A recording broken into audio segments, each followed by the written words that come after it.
আগের কয়েকটি ক্লাসে আমরা দেখে এসেছিলাম অযৌন জননের বিভিন্ন প্রকারভেদ। আজকে তাহলে কি জানবো? আজকে জানবো অঙ্গজ জনন, যাকে ইংরেজিতে বলা হয় ভেজিটেটিভ প্রপাগেশন। অঙ্গজ জনন কি? এই অঙ্গজ জনন, অঙ্গজ মানে কি? মানে অঙ্গ। এখন কোনো একটা জীবের কোনো অঙ্গ থেকে যদি নতুন কোনো অপত্য তৈরি হয়, তাহলে সেই রূপ জননকে আমরা বলবো অঙ্গজ জনন।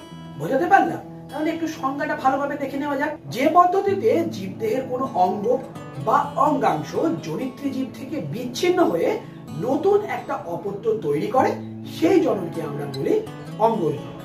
বোঝাতে পারলাম? একদম। তাহলে এখানে জীবের কোনো বডি পার্ট থেকে নতুন আরেকটা জীব তৈরি হচ্ছে, এটি তাহলে কি প্রকার জনন? অবশ্যই অযৌন জনন। কারণ এখানে কোনো গ্যামেট লাগছে না, কোনো পার্টনার লাগছে না, জীবের একটা বডি পার্ট থেকেই নতুন আরেকটা জীব তৈরি হয়ে যাচ্ছে।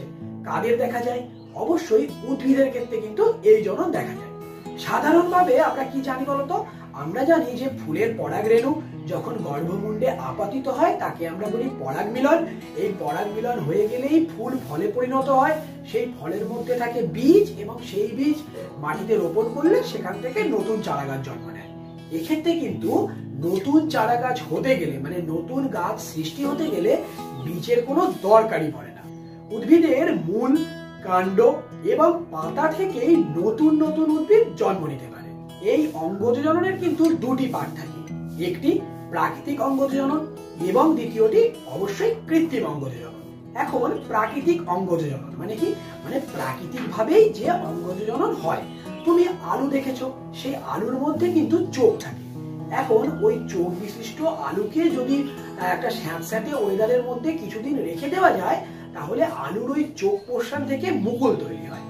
এই মুকুলের অংশ থেকে আলুকে কেটে যদি তুমি মাটিতে বসিয়ে দাও, তাহলে সেখান থেকে কিন্তু নতুন আলু গাছ জন্ম নিয়ে নেবে, মানে নতুন আলু গাছ তৈরি হয়ে যাবে।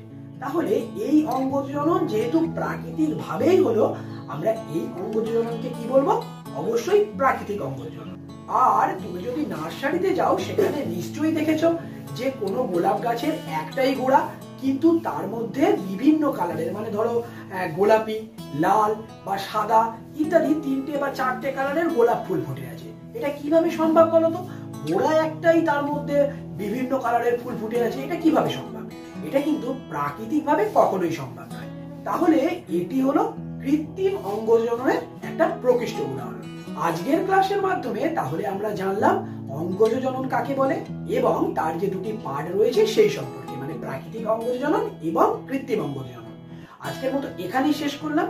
পরবর্তী ক্লাসে কিন্তু আমরা এই যে অঙ্গজ জননের দুটি পার্ট, প্রাকৃতিক এবং কৃত্রিম, এই দুটি নিয়ে ইন ডিটেলে আলোচনা করব।